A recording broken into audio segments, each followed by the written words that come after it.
Good evening. I hope everyone listening, you and your families are well.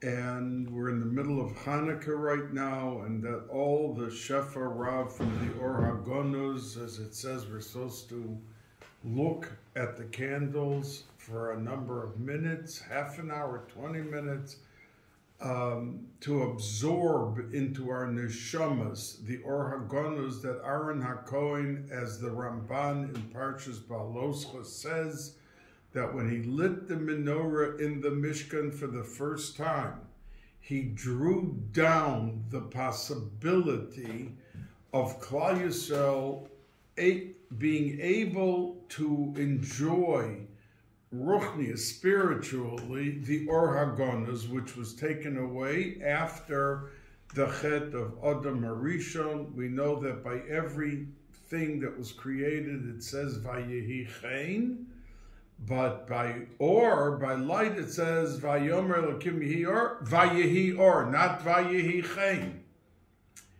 And the Zohar Kodesh says Mishum Delo Hava Chen, because it did not remain.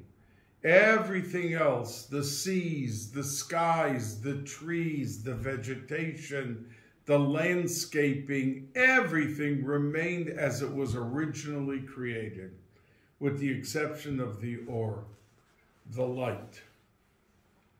And that was taken away. The Baal Shem Tov said that when someone learns Torah Lishma and really has a good feeling, that's being nene from the Or HaGonuz. But most say that we have to wait until Mashiach comes, and that's when we will benefit from the Or HaGonuz, that the light outside, that what we think is light is not really light. Like a person being inside of a pit, and there's a crack in the pit, so when it becomes daytime, that's what he thinks is light. But if they took him out of the pit and he saw how light it is outside, it's not just a crack of light, but it's so light that that's how it's going to be when Mashiach comes, that the light switch will go on and we'll see and benefit and enjoy the Or HaGonuz. But Aaron HaKohen was not happy with that. So it says in the Pasuk in Baloscha, Vayas Kain Aharon, that Aaron did so. And the Meforshim explain, as the Ramban does, that Vayas Kain, he brought back the Kain that was missing, Vayehi Chen, and he brought it back as he lit the menorah, that the Or HaGonuz should come into it, and that when there will be the story of Hanukkah on, and we will be lighting menorahs, that every Yid will be able to benefit and enjoy that Or HaGonuz, which is mashpia, tremendous Shefa Rav, and we hope that each and every family and each and every Yid, in his own way, what he needs, it comes to fruition and it comes to full flourish through the Or HaGonuz. Now, the Or HaChaim HaKadosh asks a question, and that is that we find at the end of Miketz, which we read today, we read Shabbos Chanukah, that we understand that there is a change in the graphics. In the end of Miketz, Yosef had planted a goblet, a kos, a becher, in the sack of Binyamin to be able to falsely accuse him of having the goblet, taken the goblet. And when they were brought back to Yosef at the end of last week's Sedra, the Miketz, that he said, Yehuda stepped forward. He was Malchus, and he felt responsible. He had promised his father that Ki Rav, because he V'chotosi l'cho kol hayomim, he said to his father, if I don't bring back Binyamin, then I will have sinned to you kol hayomim, in olam hazeh I give up, and I give up Olam Haba. So said Yehuda to his father. So he really felt he was on the spot with the achrayus, with the responsibility of bringing Binyamin back. So the Orach Chaim HaKadosh asks that when they got back and Yosef said, in other words, Yehuda said to Yosef, listen, you caught us with the goods. The goblet's not ours, it's yours, and it was in his sack. However, we have to face the music. We will be slaves, and that's it. So Yosef answers, Chas v'sholom, I don't want any of you. You go back to your father. And Binyamin, who had the goblet, he'll stay and be my slave, but not you, not any of you. That is how the Sedra ends, suspenseful last week. Miketz. And we now come into Vayigash, and there's a different posture of Yehuda. There's a very, brazen, he stepped forward and he said, first he started off speaking nicely, but as the Medrash said, he basically said, listen, Binyamin's coming back with us. And he had dispatched Naphtali, who was the family runner. And he told Naphtali, go search out, go run to each community. There are 12 counties in Mitzrayim. Check out each county. So he came back and said, there's 12. You were right. And this county is this and that county. So Yehuda answered and said, you know what? Each one of the brothers will take on to wipe out one county. And I will not take the last three, and I'll wipe out the last three. So he was ready for war. So the Orach Chaim HaKadosh says, in Miketz, he's contrite, and he's very submissive. And now suddenly, listen, either we can work this out nicely, or there's going to be devastation here in Mitzrayim. That's what the Medrash says he said to him. So Yosef, when he kept hearing about his father not able to survive without Binyamin coming home, couldn't hold out anymore. And at that juncture, Yehuda went, Yosef went, and he said to the brothers, Ani Yosef, I am Yosef. And the Orach Chaim HaKadosh answers his question and says that in the beginning he was contrite because they thought that the whole problem they were having here with Yosef and Mitzrayim was the fact what they did to their brother Yosef. And they were being punished for it. But now that it came, Binyamin was the issue. Binyamin wasn't there by the Mechira. He had nothing to do with it. Oh, so this has nothing to do with the story of we selling our brother Yosef. Oh, this is just something that you want to be mean-spirited and you want to take him as a victim? That's how the Parsha of Vayigash says, the Orach Chaim HaKadosh, that it begins the different approach in how they dealt with Yosef.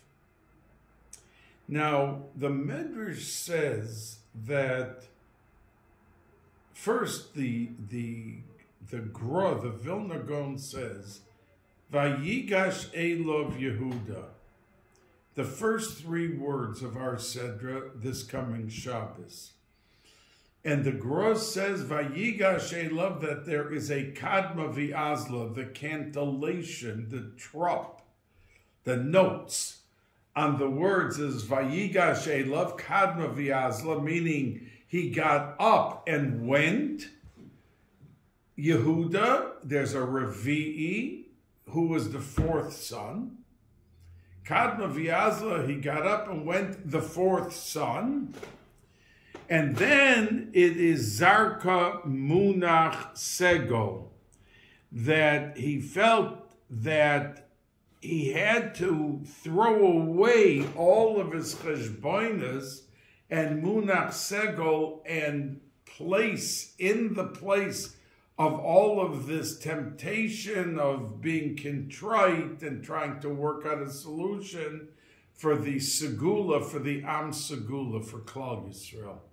That the whole Asidus of Klal Yisrael was now at the brink of disaster. So the Vilna Gaon said that that was the cheshbon that had to be thrown away, Munach Segol, for the Am Segula. Now, the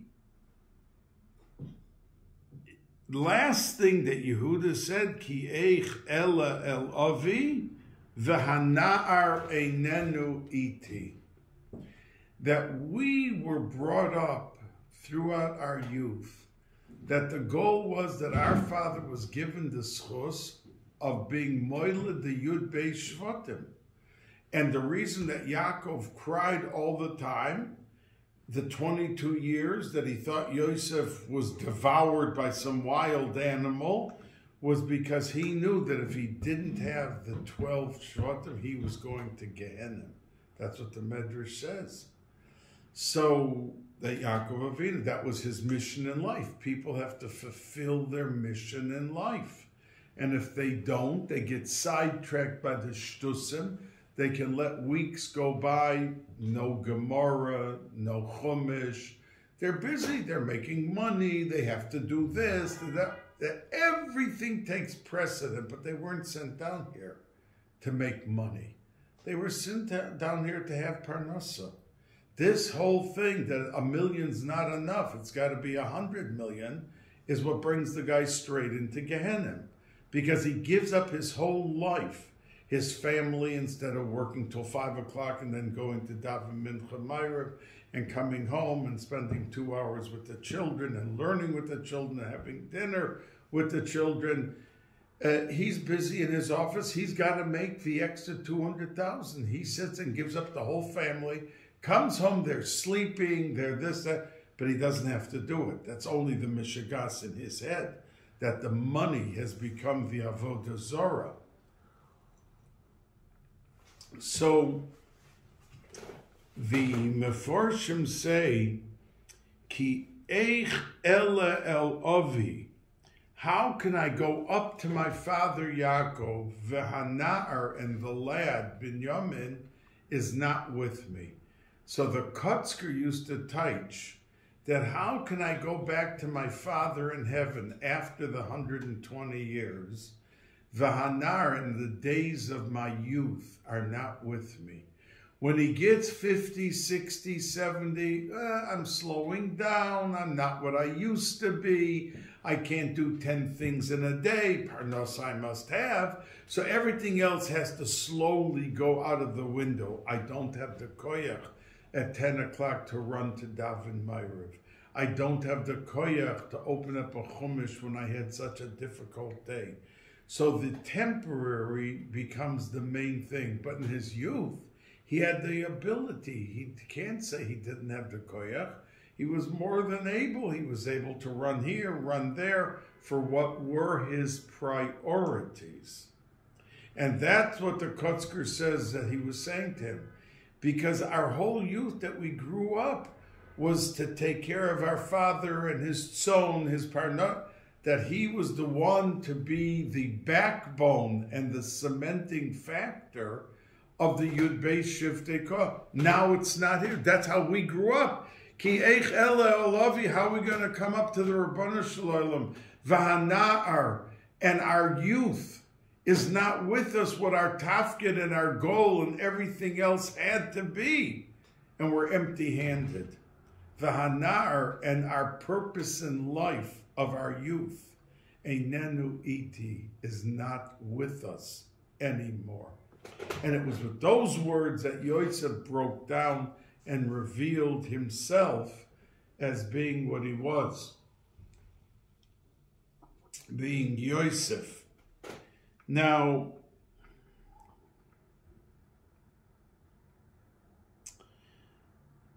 the Ramban, the Meforshim ask a question. The Ramban makes a statement, and then the Meforshim make a statement on the Medrash that says that when Yosef said to the brothers, I am Yosef, the pasuk says, V'lo yochlu la'anos oso. They were overwhelmed. They stood there, they couldn't say, V'lo yochlu la'anos oso. They couldn't answer him. They couldn't answer, statement, something. They just stood there completely silent. So the Medrash says, on those words that they couldn't say anything, V'lo yachlu la'anos oso oy lanu miyom hadin. Oy lanu miyom hatochecha. That Nebuch will be the day when a person dies and he comes up for judgment. And he's not going to have what to answer, just like the brothers. Because now they were being called on the carpet. Ani Yosef. And immediately he asked him, Ha'od avichoi? Is our father still alive? What kind of a question was that? The whole time they were talking about the father won't be able to survive if Binyamin dies. They're talking about the father the whole time. What do you mean? He says, I'm Yosef. And by the way, is our father still alive? They're talking the whole time about the father.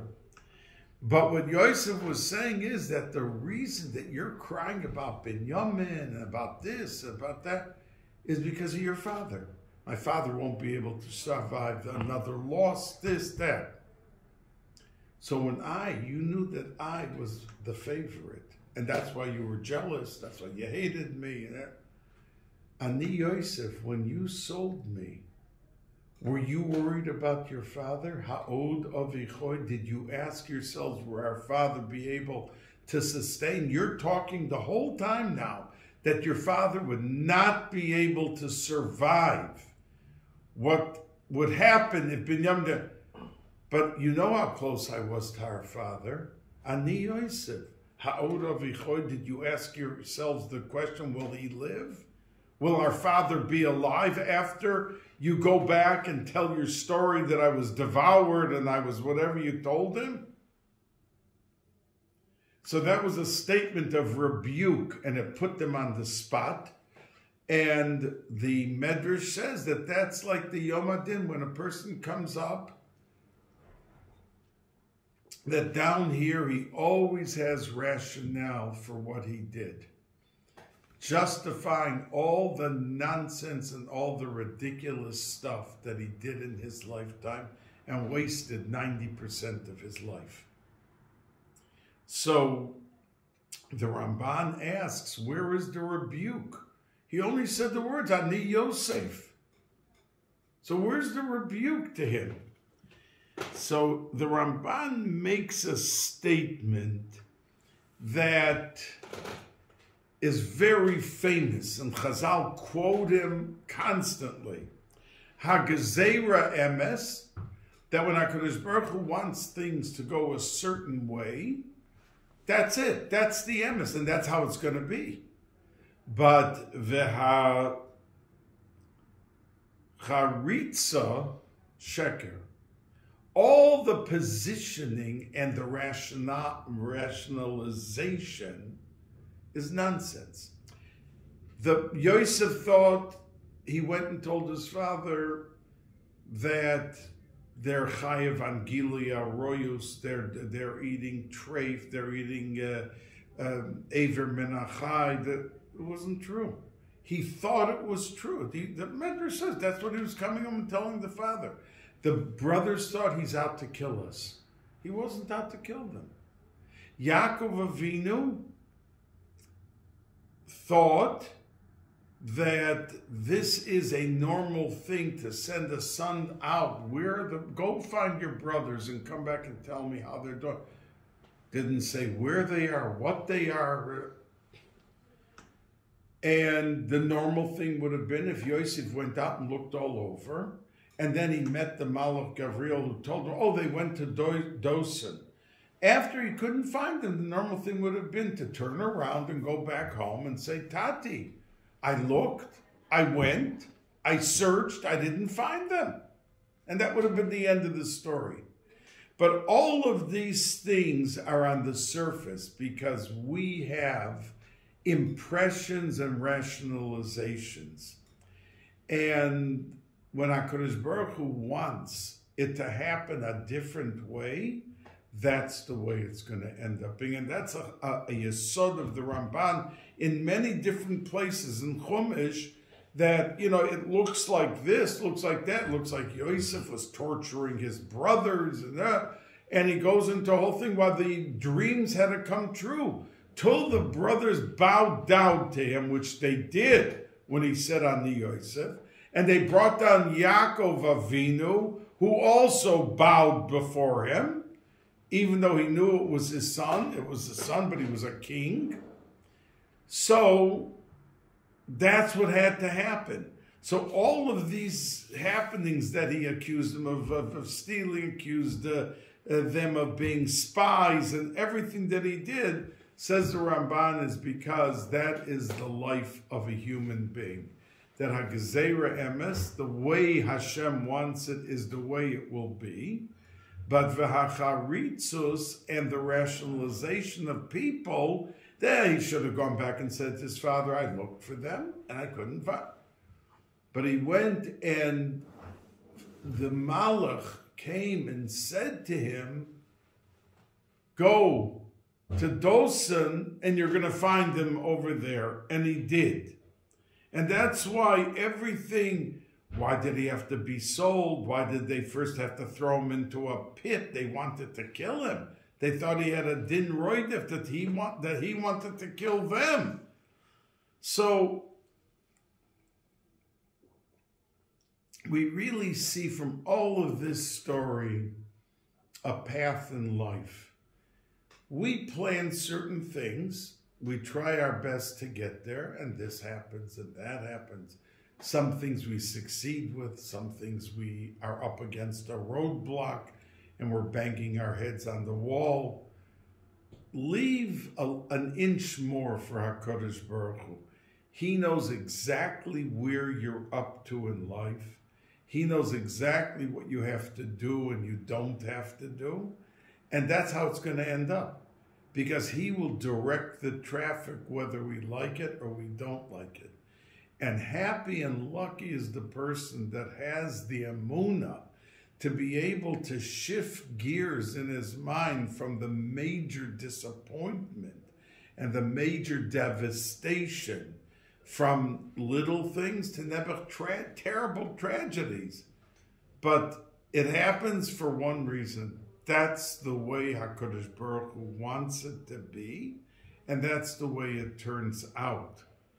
Now, and that is Vatzas Hashem Hi Sokum. That the way that HaKadosh Baruch Hu wants it to be, that's the way it is. Now, we know that when Yosef sent the brothers home, he sent them home with wagons filled with all sorts of goodies and things for the father. In one pasuk, it says, V'lo yochlu, that when he came home, they told, Od Yosef Chai, Yosef is still alive. And the pasuk says, Vayofag libo, he almost had a heart attack. His heart jumped. Ki lo he'emin lohem. He didn't believe what they were saying. Now, let's stop for just a second. The brothers came home, these were tzaddikim, and they told the father, after he's sitting 22 years and crying about Yosef, Yosef is alive. And they didn't just say excuse me. They took Serach Bas Osher.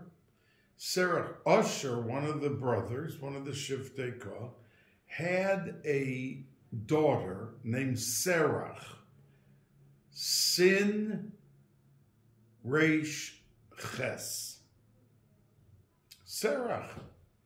And she knew how to play. Some say it was a violin, and some say it was a harp. But it was music. And she took the harp or the violin, and she was singing Od Yosef Chai in music, because music can cushion the shock. It's soft, it's appealing, it's something that can help. So the Medrash says they asked Serach Bas Osher to sing it to Yaakov, so he shouldn't have literally a heart attack on the spot. And by the way, Serach Bas Osher, when the story was over, Yaakov Avinu gave her a bracha that she will not die. Now we know that in Iran, Serach Bas Osher is buried. That people, they go to Mordechai and Esther's kever before Rosh Hashanah, and they go to Serach Bas Osher. So what do you mean she's buried there? He gave her a bracha never to die. But never to die does not mean that they're walking around. Just like it says Yaakov Avinu, Lo Meis, he didn't die. But he's buried in Hebron, in Maris HaMachpelah. So what it means is that the steps after a person's neshama leaves him, that he goes through different stages until the burial. He's in big tsar, pain, before the burial. And that's why we're not supposed to wait to bury a person. When somebody says, and I've said it maybe to you, I know in one of my shiurim, I said it when they say, well, cousin Esther in Los Angeles has to be by the Levaya, and she can't come for 2 days.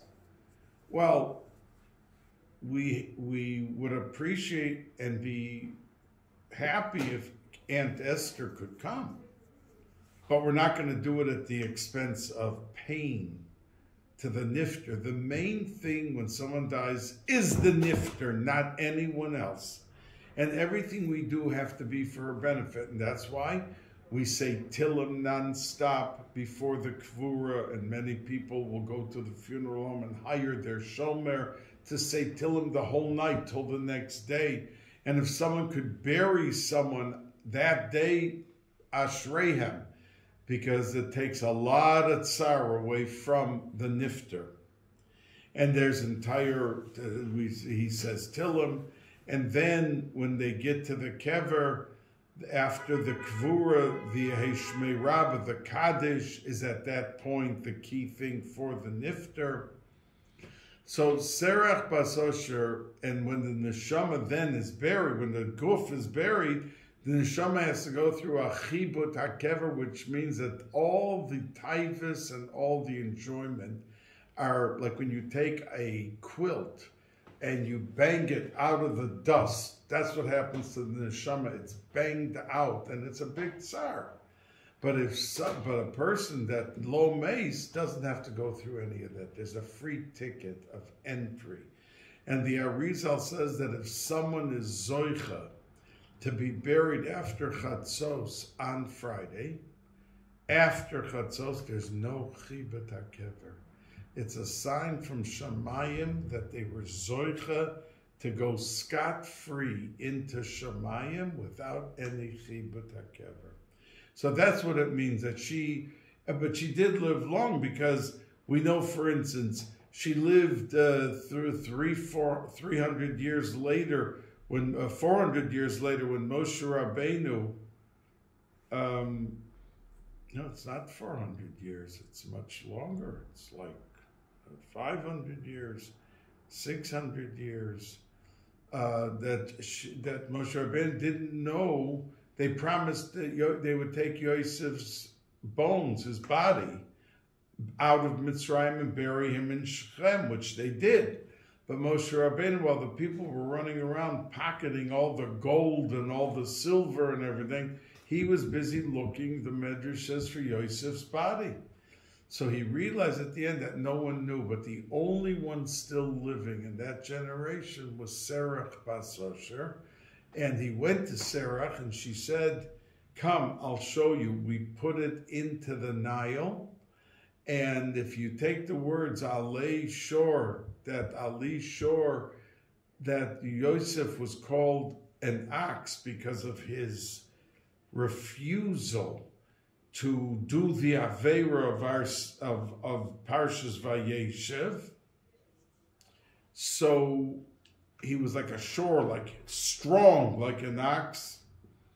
So he put in the words Ali Shor, and the casket, the Aron, came up to the top, and that's what they took out of Mitzrayim and buried. But it was because Serach Bas Osher showed them where it was. Now, when Moshe Rabbeinu was told by Hashem, go to the people, to Klal Yisrael, and tell them that it's time to leave Mitzrayim,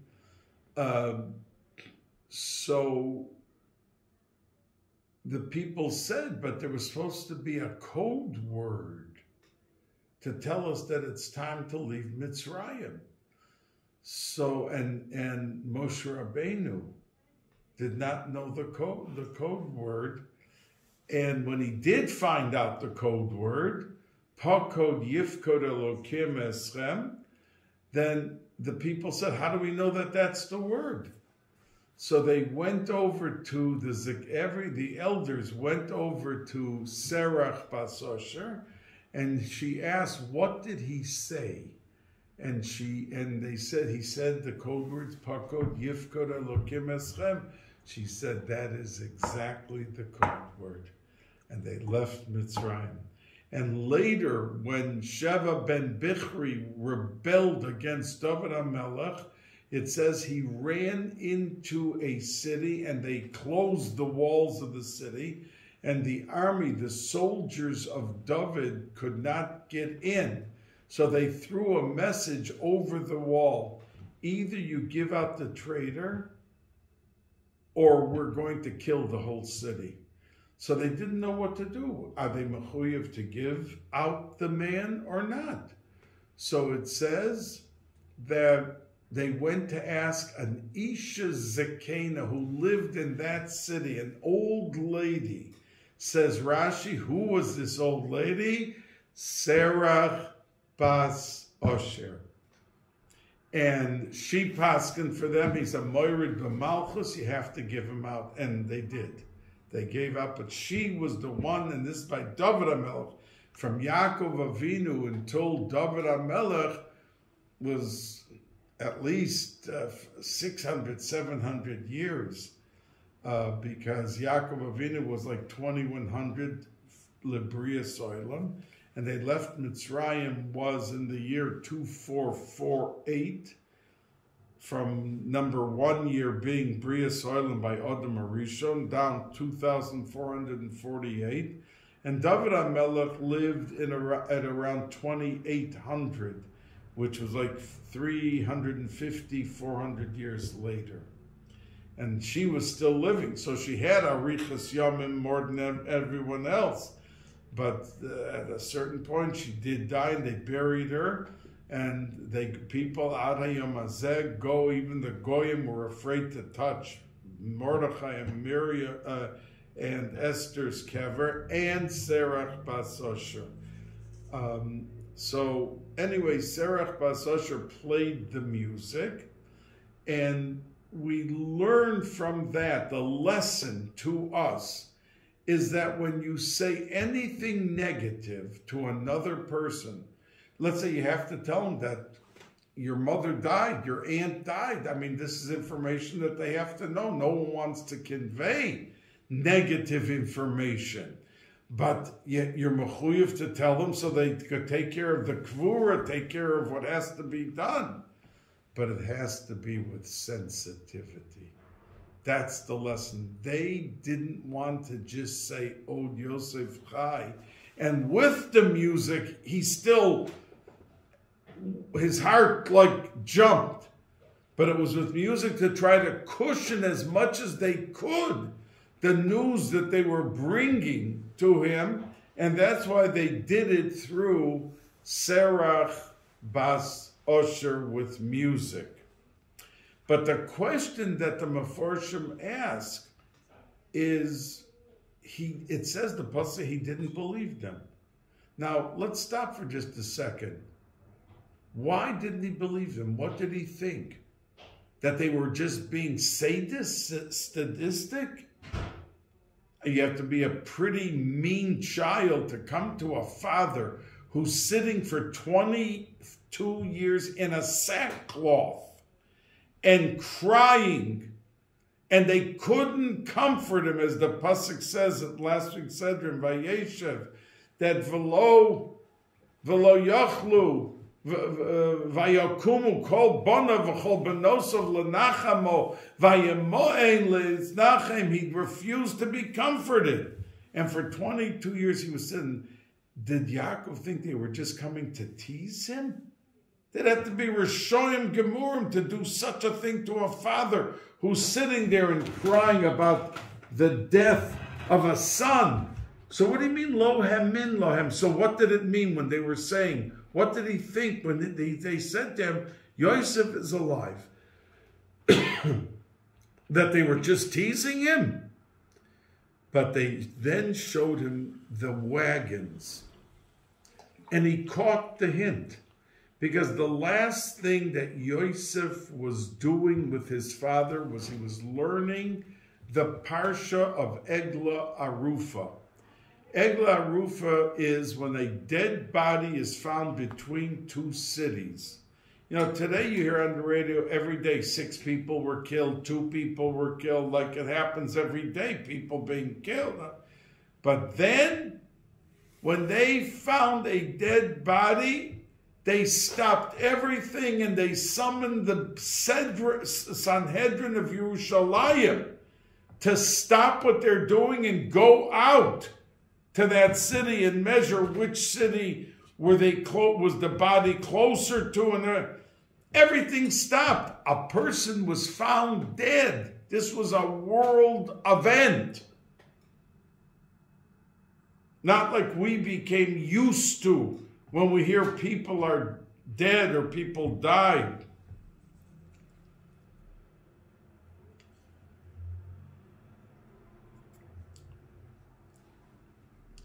So Yosef and Yaakov were learning this parsha, the halachas of Egla Arufa. Now the word Egla, which means a goat, Ayin Gimel Lamed Hey, are the same letters as Agola, a wagon.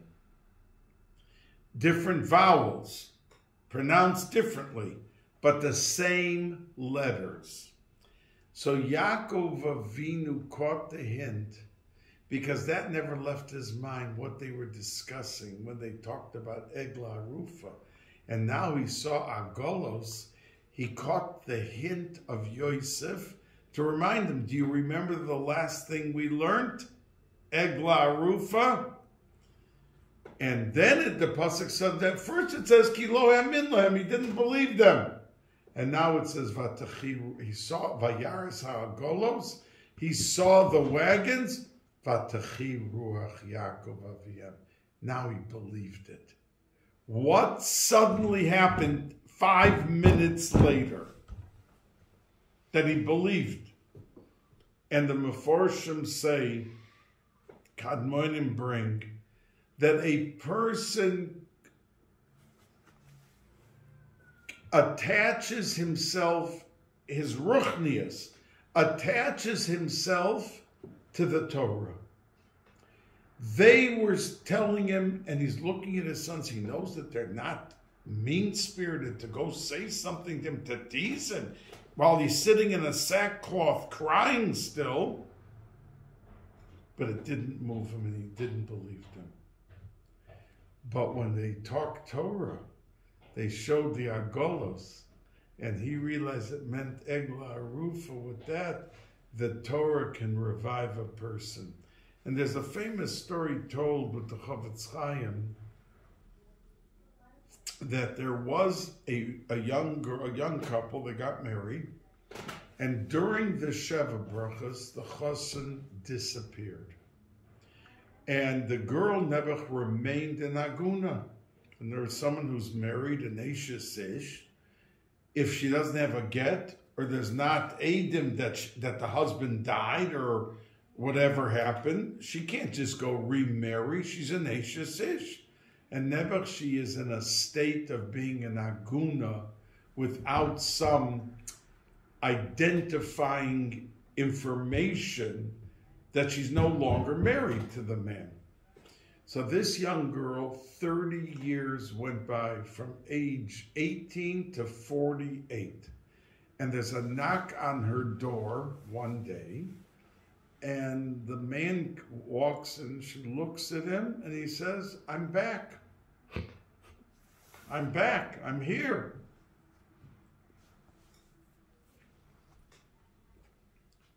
And it's 30 years later, so now he has a beard, and now he looks different. He is graying and that. So she didn't know if she should believe, and she starts asking him, do you remember our wedding? What color were the tablecloths and what color were the flowers? And he's answering every question. Oh yeah, it was yellow this and white that and that. And there were 200 people we had at the wedding, and they served this and they served that. So they came to the Chofetz Chaim. They asked if they should believe him. Is it the husband? And he even knew private things because they were intimate. The night of the chasna, and he described this, that. So the Chofetz Chaim said, take him into the shul and ask him where he sat. And he came into the shul and he couldn't answer where he sat. So the Chofetz Chaim said, obviously, he's an imposter. So the people asked, Rebbe, he described everything. Why did your thing make you paskin that it's an imposter? So he answered, because everything you were talking about was the gashmias, and was the color of the tablecloth. And that can't link someone to his source. But when you are davening, where did you daven? That's ruchnius already. That's not tablecloths or flowers. That's where were you davening in Koveya, your mokum, tefillah, and everything. And he couldn't answer. So you saw that he didn't have the connection that he was claiming to have. So said the Chofetz Chaim. So when Yaakov Avinu saw the Agolos, that reattached him with Yosef. And from the one pasuk says, Ki lo ha'amin lahem, he didn't believe them. And said, Tati, we're telling you he's alive. Ki lo ha'amin lahem. Oh, Vayaras Egla Rufa, Torah. That can reattach me. Vatachi Ruach Yaakov Aviyah.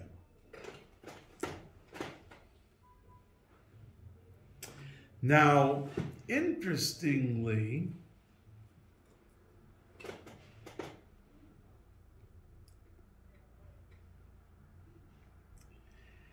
the pasuk says that when Yosef, before he admitted Ani Yosef, he said, Hotziu kol ish me'oloi.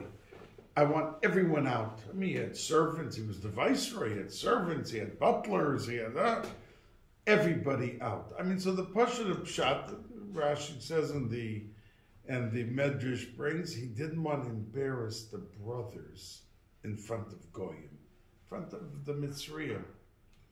So he wanted everybody out. Now, before he said Ani Yosef, he was taking a big chance because they had the power to kill him. There was, if none of the bodyguards and none of the butlers were there, he was alone with the brothers. And at that point, they thought he was keeping Binyamin. And Yehuda told him, listen, There's no way Binyamin is staying. So sending everybody out at that point, and once he said Ani Yosef, the story changed suddenly. But before he said it, and he said first everybody out, he took a big risk. And then later in that same pasuk, it says, "V'lo omad ish ito," and there was no man. No, he said everybody out, and then the pasuk says that there was nobody there. Now, if he gave an order, "Hotziu kol ish me'oloi," take every single man out of this room. Why does the pasuk, as a matter of fact, I think it's I'm forgetting, but it's one of them, maybe it's the Archaimaka, one of them asked, what's this question that the pasuk says, and no one stood there. Of course, if he gave an order, everybody out, what are you telling us? And no one remained there. We understand no one remained. He said everybody out. So there is a vort that is, I think, a very marvelous thought that we can learn from, and it can be very useful to us in our daily lives. You know, when the daughters of Yisrael came home, and I said this to you many, many weeks ago, that when their father asked them, like, what are you doing? What are you home so early? So they said, well, there was an Egyptian man who helped us because we were already in the wells. These royim, these shepherds, wanted us dead. And we were already in the water, It wasn't they were just teasing us, they were in the water. And he came and pulled out every girl and then took care of their tzona, and he did it 1, 2, 3. So that's why we're home early. So he said, well, what did you leave him outside? Go call him and let him come in and eat. Give him something to drink. Give him something to eat. And he stayed there 10 years and married Tzipporah, his daughter. And when they said Ish Mitzri, they were referring to Moshe Rabbeinu, who looked like a Mitzri. And we know that Moshe Rabbeinu begged to, if he can't go into Eretz Yisrael alive, at least let him be buried in Eretz Yisrael. And the reason he was not buried in Eretz Yisrael is because the girls called him an Ish Mitzri. That he should have looked like a Yid, not like a Mitzri. That's the reason. The Medrash says it beferish. So the Mefarshim say that they were not saying Ish Mitzri about Moshe Rabbeinu. They were saying about Moshe Rabbeinu was on the run. He was a fugitive. Why? Because of the Ish Mitzri that went and snitched on him to Paro. And Paro wanted to kill him. Vayigash Paro laharogas Moshe. So Moshe Rabbeinu had to run away. So they said that if that Ish Mitzri didn't snitch on Moshe Rabbeinu, he wouldn't have been here to save us. So Ish Mitzri hitzilanu miyad haroyim, not referring to Moshe Rabbeinu, according to one opinion in the Medrash, the Ish Mitzri. Now, it says that he said, take every man out of this room. And our question was, why does the pasuk continue and say, V'lo omad ish ito, that there was no man standing there? Now, we know that the story with Yosef, when he left his father's house, he didn't find the brothers. But there was a malach, Gabriel. It says, Vayimtsaehu ish. A man saw him verblunget, that he was like lost. And he said, what are you looking for? Oh, I'm looking for my brothers. Oh, yeah, I said they were here, but they went, I heard them say that, and it was the Malach Gabriel. Malach Gabriel. And the Malach in the pasuk is not called by his name, he's called Ish. Rashi tells us, the Medrash, that it was Gabriel who was there. But the pasuk says ish. So when Yosef said, take all the people out of this room, and after things started happening, V'lo omad ish imo. To his credit, Yosef did not say it was the ish. V'lo omad ish, Gavriel, who told me, go to Doisen. And that's what got me into all the trouble. And what is comparable, if somebody is leaving his house, and he hears the phone ringing, and he has to be in 10 minutes somewhere to take care of something. And he hears the phone ringing. So, all right, let me go see who's on the phone, and then I'll leave. And he answers the phone, and he talks for 15 minutes to the person. So he's 10 minutes behind when he gets into his car, and then he has a terrible accident. And even if he walks away from the accident, but his car is totaled. And if he says to himself, you see, I should have never answered the telephone, because I wouldn't have been, when that crazy driver ran into me, I wouldn't have met him. That's kfira. That's what an apikoros would say. Because if you didn't have to be hit, your car, and be total, it wouldn't have happened. You're saying that your events, your actions controlled what did happen or didn't happen is nonsense. Whether you answered the phone or you didn't answer the phone. If it was meant to be, that's what the pasuk's saying. Yosef didn't blame it on anything. Well, it never would have happened to me, and I would have never been sold as a slave, and I never would have, if I wouldn't have listened to that ish. And that's what it means, v'lo omad ish imo. He didn't have a built-in rationalization and a teretz for what happened to him by the ish Gavriel. Gewaltige Wort, a beautiful thought. And that for us is a guideline. We do our best. We plan, we try to execute what we feel is right. But if things go differently, I shouldn't have done this, it never would have happened. That's absolute nonsense. Because things that happen to a person are meant to happen to him. He can only control and do his best. But he can't look back and say, I shouldn't have done this or shouldn't have done that. Because it was meant to be min hashamayim. Whatever had to happen to you, happened to you. And that's what we learned for lo omad ish imo.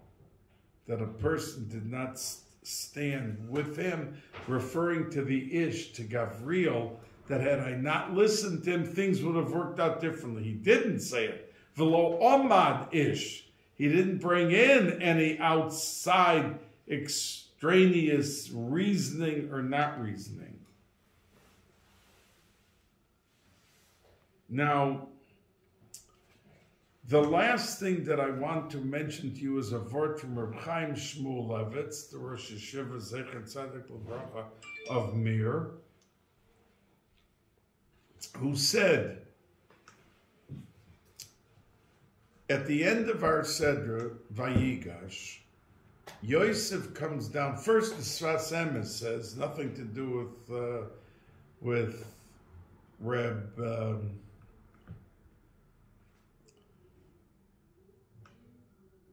Chaim Shmulevitz, and I want to tell you, when Yosef meets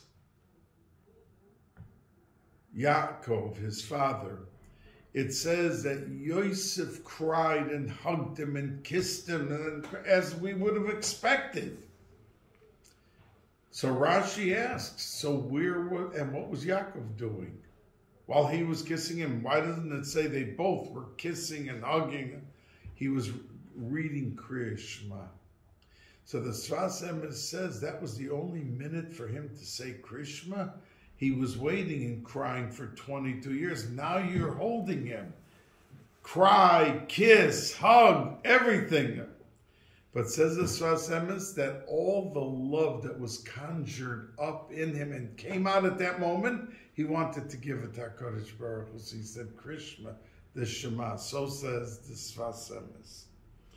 That when we have heightened moments that we can be so happy, find something to put it into a Dvar Mitzvah and give the Nachas Ruach to HaKadosh Baruch Hu, that he should be extra happy with your heightened ahava and avas Hashem at the moment of something exhilarating, a moment under a chuppah that your child's getting, different things that happen to a person. But what I want to tell you from Reb Chaim Shmulevitz is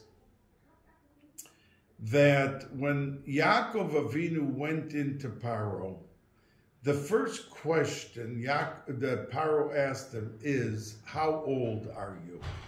Now, when we meet people, usually we don't ask them the first question, how old are you? It's not good to Meforshim, not just in 2022 that it's not etiquette. This was then also. That wasn't a thing to ask as a first question. But Yaakov Avinu looked so ragged and old, the Meforshim say, that Paro was like in shock. So he reacted of the shock. He said, how old are you? I mean, so Yaakov Avinu answered him and said, many of my years were not so good. And the Rabbanu Shalom said, oh, you're complaining about the years? I saved you from Lavan. I saved you from Esav. I saved you from Mitzrayim. You became the viceroy. Things in the beginning didn't look so good, but you were saved. And you're complaining to Paro? So all of the Avos were supposed to live 180 years. The only one of the three who lived 180 was Yitzchak. Avram Avinu lost 5 years of his life because Hashem didn't want him to see Esav go out l'tarbus ra, to all of the negative, bad things he was doing. So he took him away from this world 5 years early, and he died. He was nifter at 175. Yaakov Avinu died, was nifter at 147. He lost 33 years for every word that he said complaining to Paro. So asked Reb Chaim Shmulevitz, but there were 7 words were the question of Paro. Why should Yaakov had to have been found guilty? Because he asked him a question. There was only 26 words of his complaining. So the answer of Chaim Shmulevitz, because Paro's question was also guilty of Yaakov because the way he looked ragged and sad. And that prompted his question. So it wasn't just what he said that he had bad years. It was the way he looked like a man who had bad years. So therefore he was held responsible and answerable for the 7 years, the 7 words of the question also. What do we learn from this chazal? And Yaakov Avinu Nebuch lost 7 years of his life because of those 7 words of the question.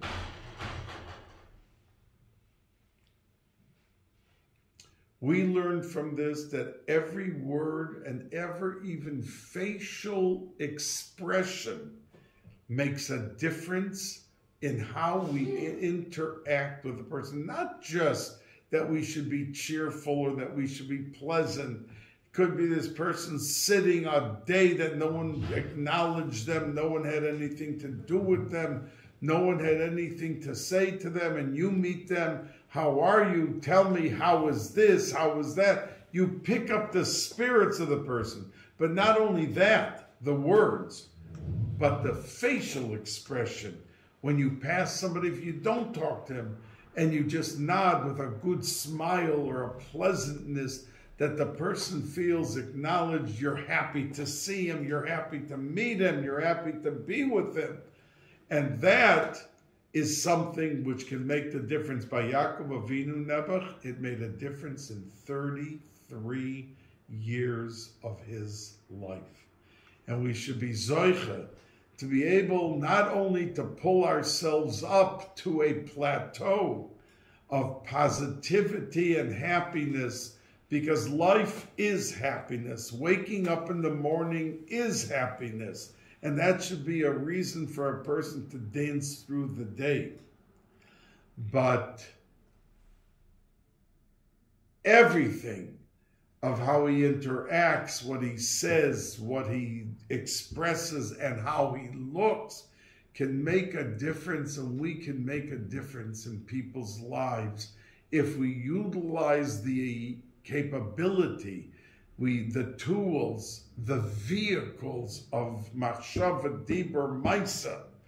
In interacting with other people, we can make someone's day, someone's week, someone's problem. When you talk it out with them and you show the positive and how they should think, you can change everything for them in their lives. Have a wonderful week. Tomorrow is Zos Chanukah. As I told you, those who don't get Yom Kippur or Hoshana Rabbah, their Chasima, it comes then on Zos Chanukah, Bezos Yechuper Avon Yaakov. And I heard that in Bluzhev they dance a whole night. They give out lekach. It's like Erev Yom Kippur because of the Chasima. We should all have a Gemar Chasima Toiva.